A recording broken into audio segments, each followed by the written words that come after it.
Alê! Tudo bem com você?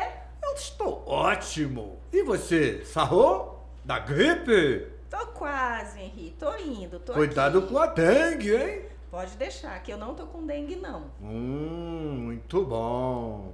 Henri, sabe onde que a gente tá hoje? Não faço ideia, Alê. Henri, você vem aqui toda semana e você não sabe onde você tá. No estúdio da prefeitura. Sabia que você sabia. Esse estúdio é maravilhoso. Todo mundo pode recorrer ao uso dele. É verdade. E hoje a gente tem uma convidada especial. É mesmo, Alê? Aham. Quem é? Tá vendo aquela moça bonita ali? Nossa, que lindona! Isso, é a Manuela. Sabe Manuela? Isso, você sabe o que ela faz? Não faço ideia, Aline. Vou te contar. Vou te dar uma dica, na verdade. Essa semana tem alguma coisa especial aí para Henri, Fala, Aline. para mulheres. Dia Internacional da Mulher! Isso mesmo. Estamos em março! Isso mesmo. Maravilha!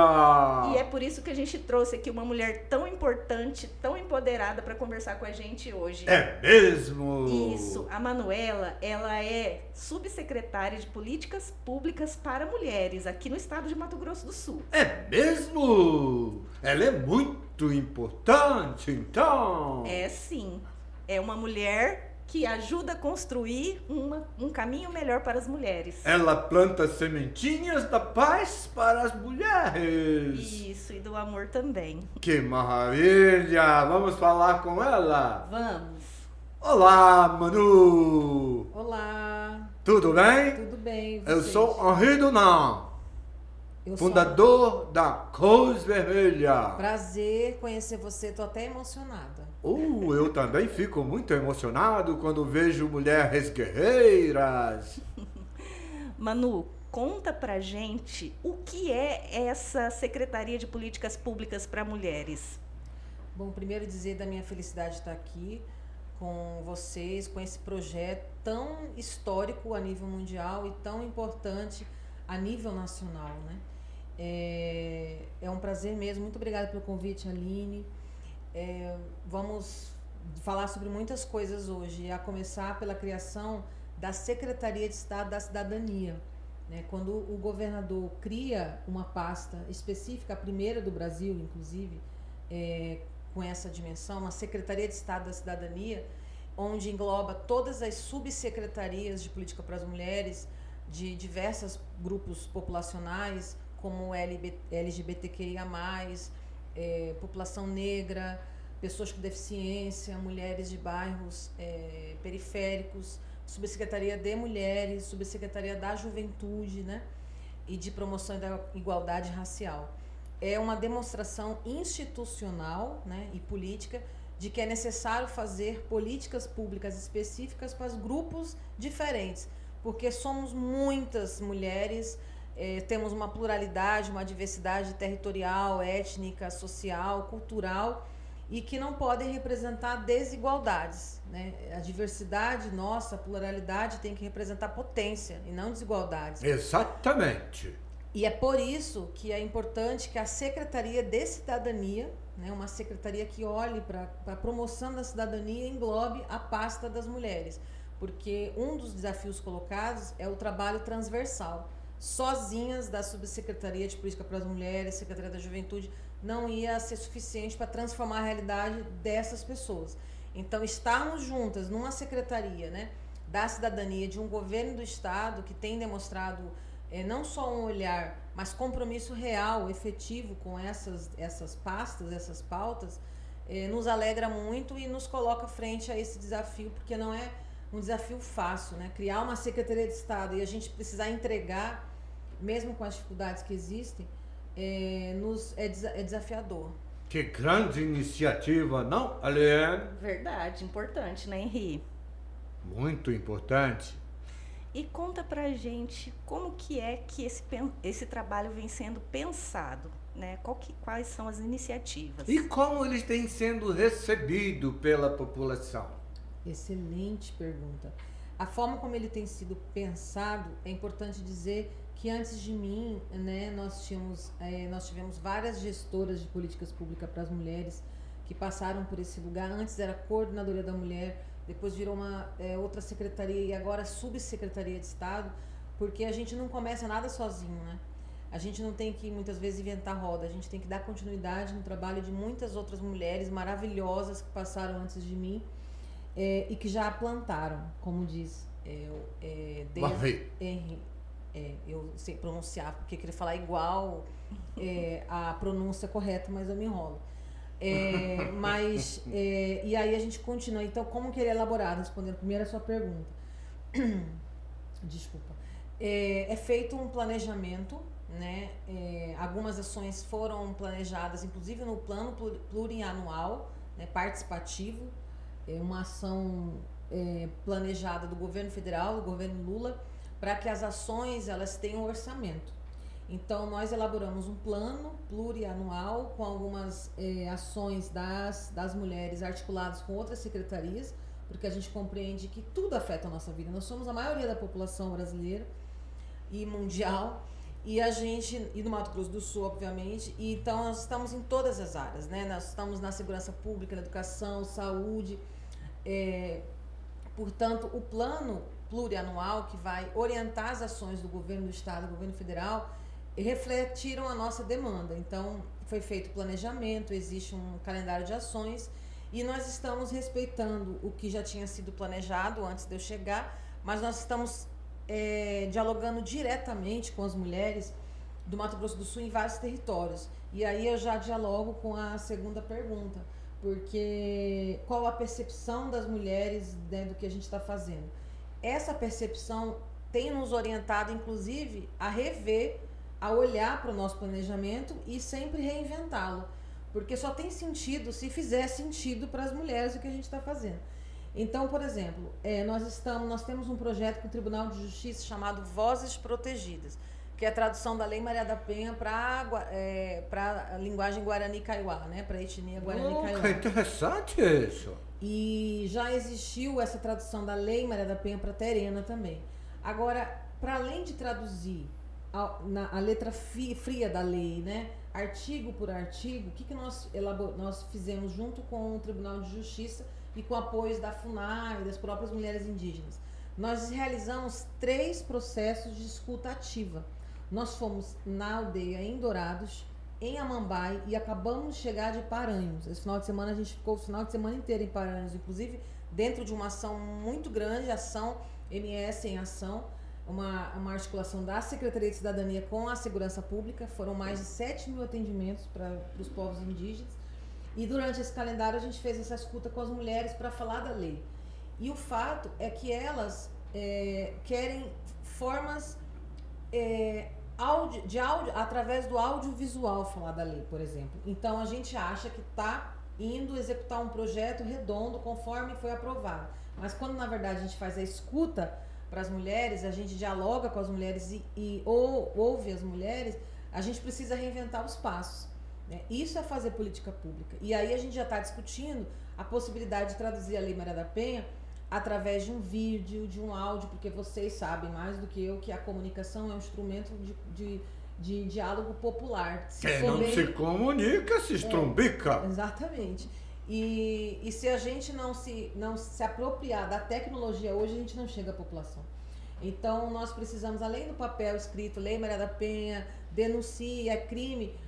Se as mulheres estão falando que querem ter, por exemplo, vídeo de WhatsApp, um áudio, no papel da lei dizer os tipos de violência. Porque, por exemplo, às vezes as mulheres não sabem o que significa na vida real violência patrimonial. E, na verdade, o companheiro quer tirar a casa dela. Isso é violência patrimonial. Então, às vezes, eu só estou dando exemplo de um projeto, mas tem vários outros projetos que a gente tem planejado e quando a gente vai executar, nós recalculamos, às vezes, a rota para que chegue até a população. Para que tudo isso que eu estou falando não seja apenas um belo discurso ou uma vontade política, mas se traduza em ação efetiva nos territórios, né? Exatamente. A gente tem que fazer as ações chegarem, né? Sim, até porque mais da metade da população é formada por mulheres e o resto é filho de mulher. Eu sempre falo isso, eu sempre falo que nós somos a maioria da população e mãe da outra maioria. É inadmissível a gente receber um salário menor fazendo a mesma função. É inadmissível que É um absurdo. não entra, né? 2024 é esse tipo de situação. Imagina que para a mulher, todo mundo, no mês de março, gosta de falar e é importante falar de empreendedorismo, de trabalho, o mercado de trabalho, ok, é fundamental. A gente acabou de aprovar uma lei de equidade salarial.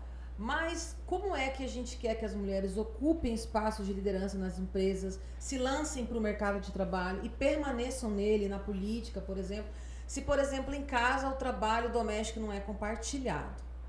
Não é que não recebe ajuda não é mais que obrigação. Compartilhamento de trabalho doméstico, responsabilidade familiar com os cuidados, né, de pessoas enfermas, com os cuidados de casa, com a roupa, com a comida. Isso é uma tarefa da mulher, é uma tarefa feminina. Como que uma mulher, a gente chega para a mulher e fala, olha, você tem que participar da política, olha, você precisa ser uma liderança na sua empresa. Se ela chega em casa exausta, ainda tem que trabalhar, cuidar do filho, levar o filho na escola, não sei o quê. Isso é saldo de uma cultura patriarcal que já passou da hora de ser revista. Perfeito, você fala de uma palavra patriarcal, que às vezes em alguns discursos as pessoas acham que está derrotado, né? Que a gente venceu o patriarcado, não. De jeito nenhum. Tá tudo por ser feito ainda. Enquanto a gente tiver uma mulher vítima de violência, seja ela qual for, exclusivamente pelo fato de ser mulher, a gente vai precisar compreender que o patriarcado, que o machismo patriarcado não foi derrotado e que, portanto, esse precisa ser o nosso foco. Os índices de feminicídios nesse estado são assustadores. Exato. Só esse ano, se eu não estiver enganada, já foram contabilizados este ano, né, que nós acabamos de entrar no terceiro mês. Tivemos já 7 feminicídios. 7? 7 ou 8 feminicídios já, esse ano de 2024. Então, às vezes existe um feminicídio aí que vai ser só considerado feminicídio no final da investigação. Portanto, às vezes no site da Secretaria de Segurança Pública não vai estar que é feminicídio, mas foi. Então lá deve estar que foram 6 feminicídios. Mas se for considerar outros que ainda não foram contabilizados, dão 8. Imagina, a gente tem 10 semanas no ano e já foram 8 feminicídios em Mato Grosso do Sul. É um absurdo. Ano passado, todo ano, acho que foram 34. Então, é assustador. É assustador que uma mulher morra, seja humilhada, seja violentada, estuprada, que alguém faça isso pelo fato dela ser mulher. Manu, o que pensando em política pública, bom, eu Aline, né, eu acredito que vocês também vão concordar comigo que a educação é o caminho para qualquer sociedade. Eu sempre concordo com você. A educação é o melhor caminho, né? O que poderia ser feito em política pública para que as meninas e os meninos fossem instruídos desde cedo? Não é doutrinação. Tem gente que acha que ensinar a criança é doutrinação. Não, mas ensinar respeito é cidadania, né? Então, assim, o que você acredita que a gente, nessa parte de educação, a gente com as nossas crianças, porque a gente só vai conseguir transformar essa sociedade quando a gente investir numa educação de fato séria, responsável, transferindo esse conhecimento e essa necessidade para os nossos pequenos, porque a gente já está com a cultura do machismo, a gente já vive essa cultura, mas essa transformação eu acredito que é pela educação. Tem que ressignificar as coisas. Perfeito, Aline. Eu também acredito na educação enquanto instrumento libertador da pessoa humana. Viu? Ensinar respeito à cidadania. Muito, muito legal. A educação é uma ferramenta. As educadoras e os educadores são os instrumentos, né? Mas é claro que assim, nós, primeiro dizer o que a gente está fazendo. Nós da Subsecretaria de Política para as Mulheres estamos envolvidas na Operação Átria. A Operação Átria é uma iniciativa do Ministério da Justiça do governo Lula. É uma ação integrada, então não é uma ação apenas do Ministério da Justiça e Segurança Pública, é uma ação do MJ, mas nos estados articulados com outras redes. Então, por exemplo, aqui nós estamos articulados com o TJ, com a Patrulha Maria da Penha, Casa da Mulher Brasileira, Secretaria de Educação, Nós da Cidadania, uma diversidade de Polícia Militar, Polícia Civil, e nós estamos na Operação Átria falando sobre prevenção, que é muito importante, a educação vem para isso, e enfrentamento à violência contra as mulheres. E uma das ações, além da Blitz na rua, que a gente vai fazer, junto à população, distribuindo uma filipeta, que é um marcador de livro, dizendo ali um medidor da violência, sabe? Muito interessante esse material que a gente produziu. Nós vamos estar dialogando com a população, mas nós estaremos, uma das agendas, e por que essa ação eu estou falando? Porque é uma ação integral. Nós vamos mover a educação. Então, uma das ações da Operação Átria é ir para as escolas. Nós vamos para 5 escolas em Campo Grande, falar com as estudantes, com os estudantes sobre violência, misoginia e respeito. E por isso que eu gostei da frase, ensinar respeito à cidadania. Porque quando a gente perde o respeito, é o fim da linha. É a primeira passagem para o processo de violência, seja ele qual for. Portanto, o respeito tem que estar na ordem do Dia das Relações Sociais de Gênero. E aí a gente vai para dentro da escola, em parceria com a Secretaria de Estado de Educação, que está demonstrando uma grande compreensão da responsabilidade que a Secretaria tem sobre esse assunto. E aí a gente vai articular primeiro com as diretoras, os diretores, para convencê-los da importância, não é convencer, mas ganhá-los para a luta, para o jogo, e os professores e as professoras também, porque o que a gente quer é tornar essa agenda, que começou pela Operação Átria, anual. Então nós vamos fazer um projeto piloto em Campo Grande, com algumas poucas escolas, que as professoras e os professores vão trazer esses temas, respeito, desigualdades e violência, né, misoginia, para a sua disciplina, para que durante o ano seja discutido com os alunos e as alunas, e no final eles apresentem algum trabalho sobre isso, e que não seja só palestra, porque palestra a gente chega, entra pelo ouvido e sai pelo outro, e aí se entra no programa escolar, vira ensino, educação.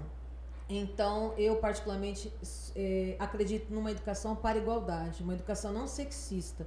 Nós temos diferença com os homens, obviamente, porém essas diferenças não podem representar desigualdades.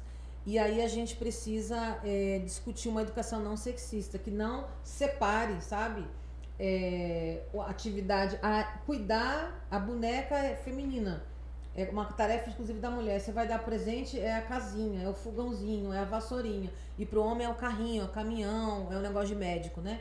A gente vai construindo sexismo é a separação, a diferenciação entre... E por que a gente não constrói uma educação para a igualdade? Agora, além de tudo isso, eu acho que não dá para colocar nas crianças uma responsabilidade que é da pessoa adulta, por exemplo. Exatamente. Na denúncia.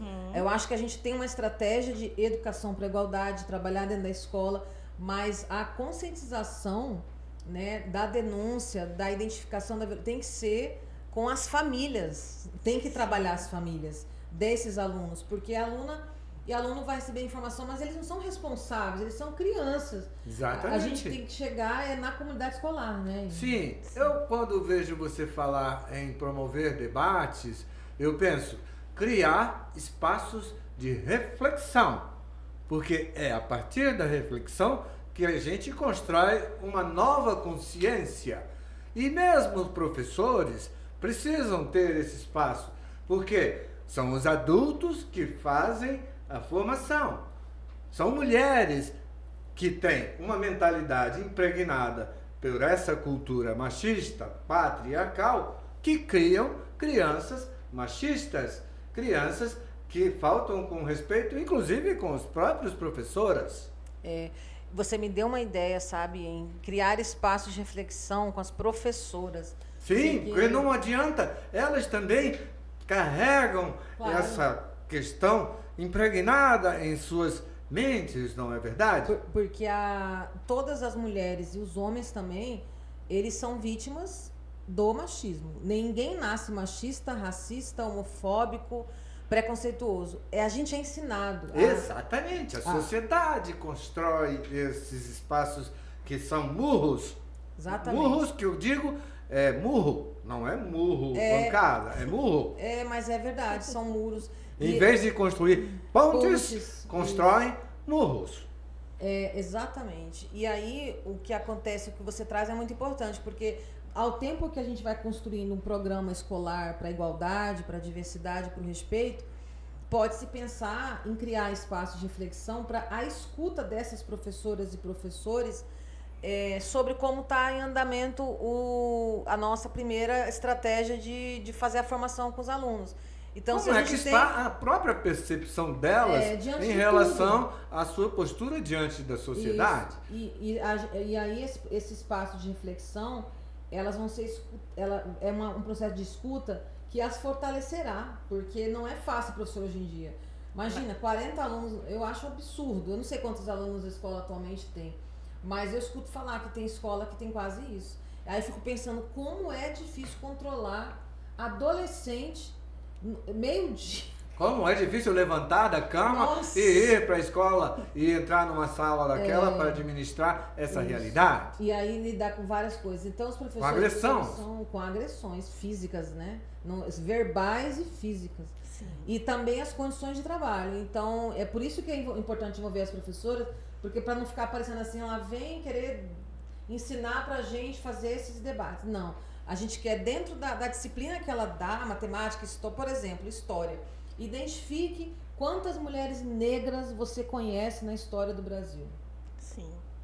Isso é desconstruir o racismo. Sim. Racismo este que é nos ensinado, porque a história eu fiz mestrado em sociologia. E se eu estudei 2 autores negros do programa obrigatório, foi muito.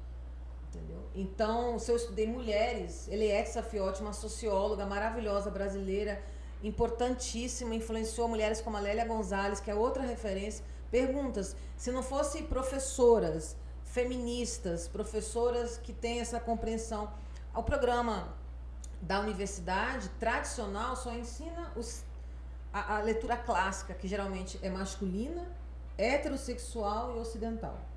Então, quebrar as fronteiras, os muros, também na epistemologia, é possibilitar compartilhar o conhecimento transformador, entendeu? Aquele conhecimento que nem sempre é acessado por essas dicotomias. Por exemplo, em Mato Grosso do Sul, a gente estuda na escola a história dos povos Guarani e Kaiowá. Você para uma criança hoje numa escola, qualquer escola, você pergunta uma liderança Guarani e Kaiowá. Entendeu? O que é isso? O que é isso? Vão perguntar, inclusive, não precisa nem liderança, né? Você fala qual foi a história. Não nos é ensinado, entendeu? É a história dos nossos povos originários. Sim. E essas pessoas construíram esse país, esse território, eles estão sendo expulsos e dizimados, e a gente acha que a guerra só existe na Ucrânia e na Palestina. Mas, querida secretária Manu, os nossos indígenas estão sendo dizimados até agora. Eles não é para eles serem conhecidos, é para eles serem extintos. Extintos. Tem até uma música que chama Extermínio. Extermínio. É muito boa essa, eu acho que é do Olho de Gato, há muito tempo atrás. E é um etnocídio diário e que eu fico muito indignada com isso, porque é uma realidade muito próxima nossa no Mato Grosso do Sul. Eu já morei em Dourados 10 anos e eu vi diariamente esse extermínio. Vários, racista, cidade racista. Os jovens indígenas preferem se suicidar. Isso. Porque ser índio é ser nada. Bom, eu acho que é um grande desafio que você tem nas mãos e a gente deseja a você muita sorte, muita saúde para lutar contra isso. Porque precisa, hein? Precisa, porque precisa.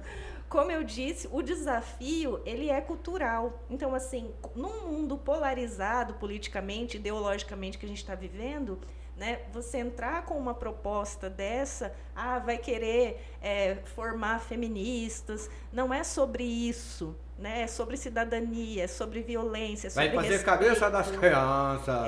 Então, assim, até muitos professores podem ter essa resistência Exatamente, ideológica, sem, às vezes, assim, com a mente fechada até para ouvir, né, aquela abertura necessária do aprendizado que a gente precisa ter ao longo da vida toda.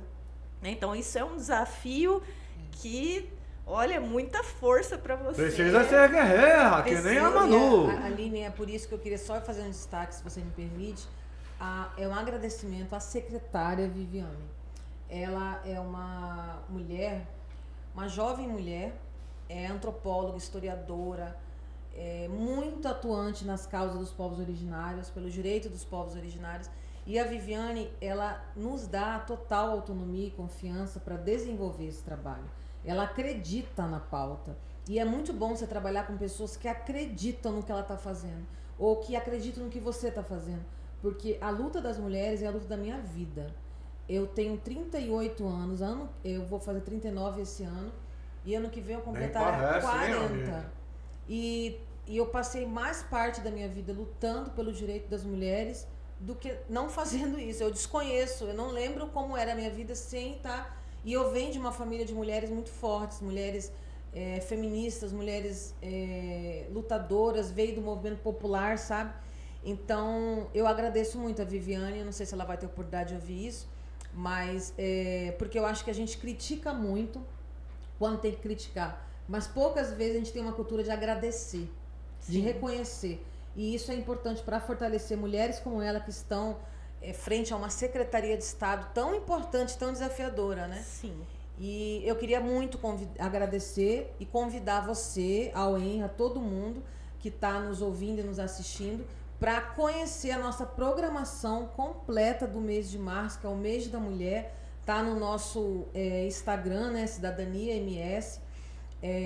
Tá no meu também, Manu Bailosa, no Instagram. E a nossa campanha chama Mulheres em Foco. Vamos repetir. Arroba Manu Bailosa. Arroba Manu Bailosa no Instagram. E a nossa da secretaria é Cidadania MS. Cidadania MS. E nós temos o site também, né? Secretaria da Cidadania ms.gov.br. Mas a nossa campanha chama Mulheres em Foco. Todas diferentes, todas importantes. E eu vou mostrar para vocês depois o card, traz a nossa diferença, todas as nossas diferenças como a potência da nossa vida.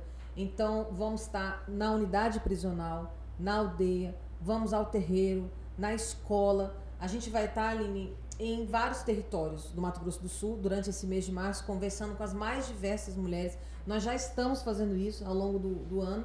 Mas esse a gente vai incentivar que todo mundo conheça a programação e possa postar o conteúdo com essa hashtag Mulheres em Foco e principalmente participar no 9 de março, que vai ser o Cidadania para Elas, uma iniciativa da FIEMES, e que esse ano a Secretaria de Cidadania vai entrar para levar a cidadania a todas as mulheres que estiverem no Albano Franco das 8 às 16 horas. Que dia mesmo, Manu? 9 de março. No dia depois do Dia da Mulher. E o Dia da Mulher a gente vai estar na CUFA, na sede da CUFA, da Central Única das Favelas em Campo Grande, para lançar o nosso grande calendário do mês de março. A partir das 13 horas, 8 de março, Dia Internacional da Mulher, 13 horas na CUFA, e 9 de março, sábado, 9 horas da manhã, lá no Albano Franco, a gente vai estar vivenciando um dia incrível para as mulheres, emissão de documento, exames de saúde, cultura, e também exposição de vários trabalhos das mulheres artesãs. Que maravilha! Aline, vamos lá.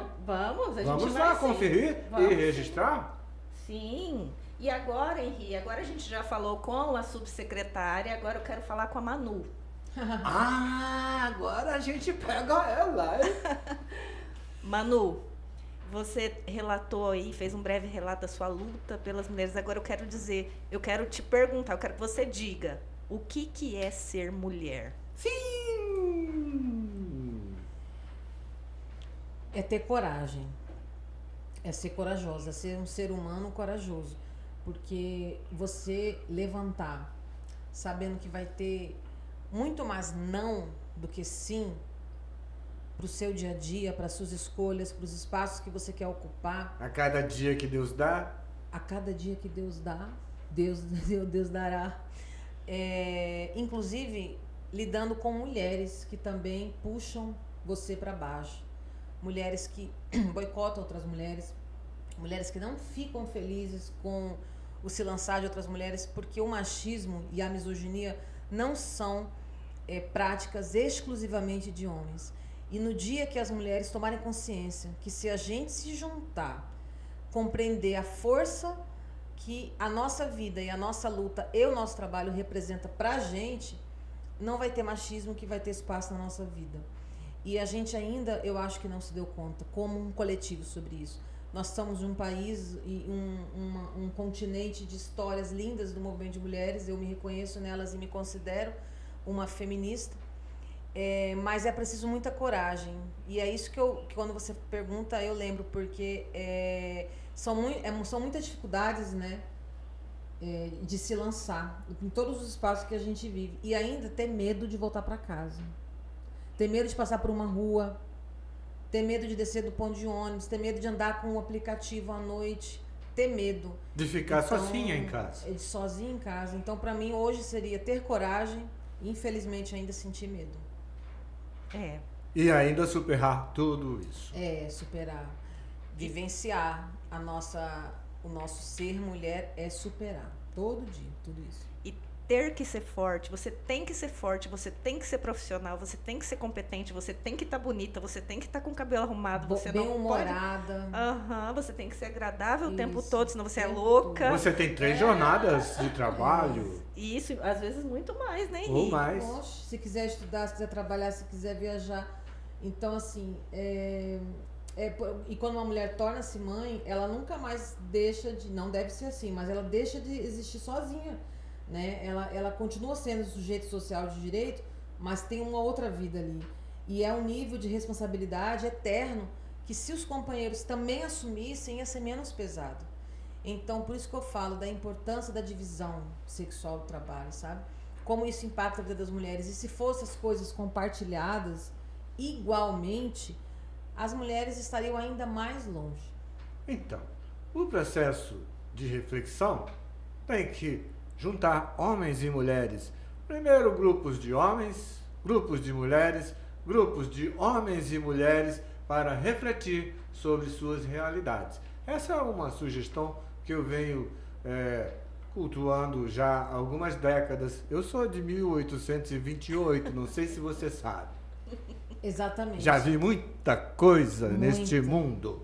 E mais uma ideia interessante sua, e que eu sugiro que vocês... Eu não sei se vocês já entrevistaram o Benhur Ferreira, né, nosso subsecretário executivo de Direitos Humanos do Governo do Estado. Você é a nossa primeira secretária. Muito bom, histórico, então. Histórico? E o Benhur é um militante histórico dos direitos humanos daqui, e eu acho que iniciativas como grupos reflexivos com homens agressores são fundamentais, porque não adianta a gente só falar para as mulheres, com as mulheres. As mulheres mesmo falam isso. Quem tem que ouvir são os homens. Então, assim, eu concordo, mas antes de dizer que a gente precisa falar com os homens, as mulheres precisam falar, eles precisam falar com eles mesmos também. Essa iniciativa pode ser deles. Sim. Então, por exemplo, se a gente tem Secretaria de Direitos Humanos, traz esses homens para conversar, porque às vezes as mulheres têm que dar conta de tudo também, a gente vai ter que dar conta disso. Então, eu sugiro que a gente faça essa provocação para os homens também que estão nos espaços de poder, para eles fazerem promover esses debates, porque isso que você trouxe é fundamental, a gente ter que envolver os meninos e os homens nesse debate. Justamente. Eles precisam se conscientizar de uma vez por todas que está errado gritar, xingar, humilhar, beliscar, desde pequeno, né? Sim. A reflexão promove consciência. Isso. Você tem alguma história marcante de machismo, assim, para contar? Uma coisa que te aconteceu, que te fez perder o chão? Pegou pesado agora. Tem várias histórias assim, mas a que mais me perdeu o chão foi quando eu achei que eu fosse ser estuprada numa determinada situação. Oh, meu Deus. Eu peguei uma carona de moto com uma pessoa desconhecida e ele fez um caminho desconhecido. E no meio do caminho eu notei uma situação estranha e pulei da moto antes que ele desligasse a moto no lugar e cometesse o ato, o crime, né? E aí eu percebi que uma situação estranha e desci. Não, eu pulei. E foi a minha sorte, foi que eu pulei. Meu cabelo era comprido e ele pegou meu cabelo, puxou, só que eu consegui escapar. Eu não sei como, Aline, porque eu fiquei muito nervosa, minhas pernas tremiam tudo, era atrás de um terminal de ônibus. E aí, eu não sei de onde, era um domingo, final da tarde, que eu tirei forças para poder levantar, porque eu caí, né, quando eu saí da moto, e continuar correndo. E eu só olhei uma vez para trás e ele tava vindo atrás de mim. E eu tava com uma bolsa. Quando eu pulei da moto, a bolsa caiu. Tava meu celular, uma carteira, ok.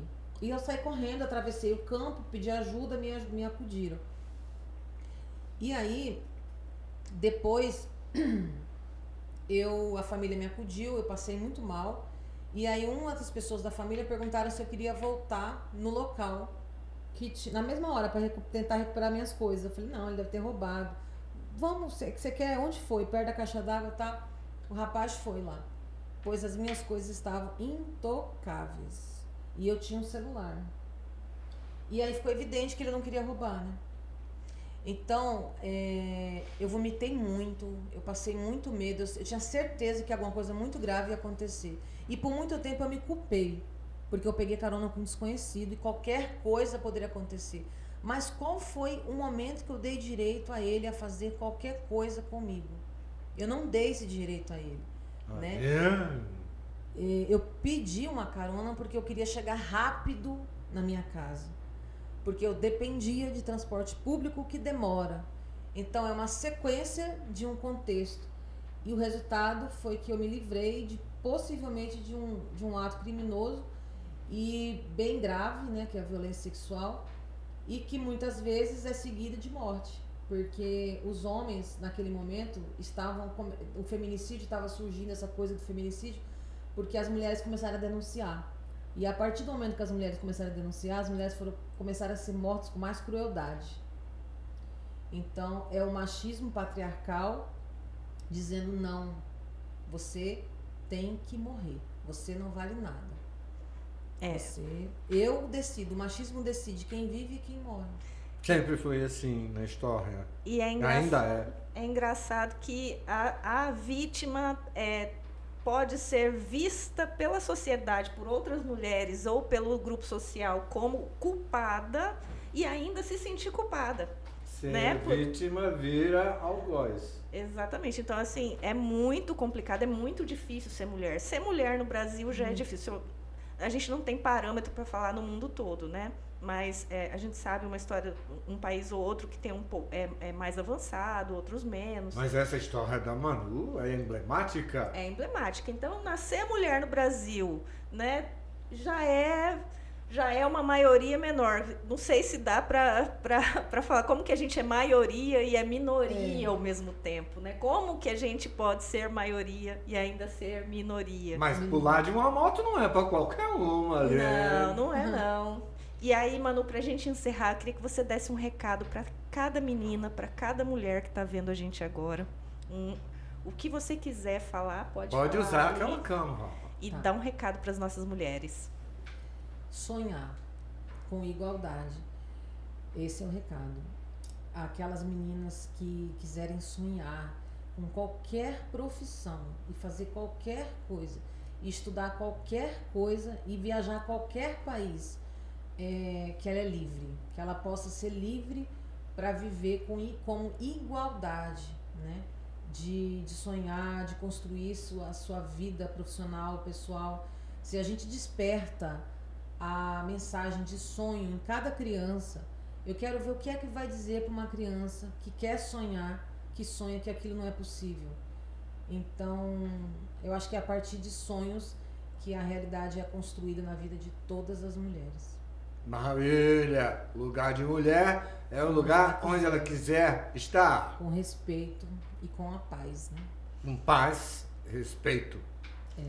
Você que viu? Maravilha, Aline. Maravilha, né, Henri? Adorei a entrevista da Manu. Eu também. Bonita, inteligente, corajosa. Isso.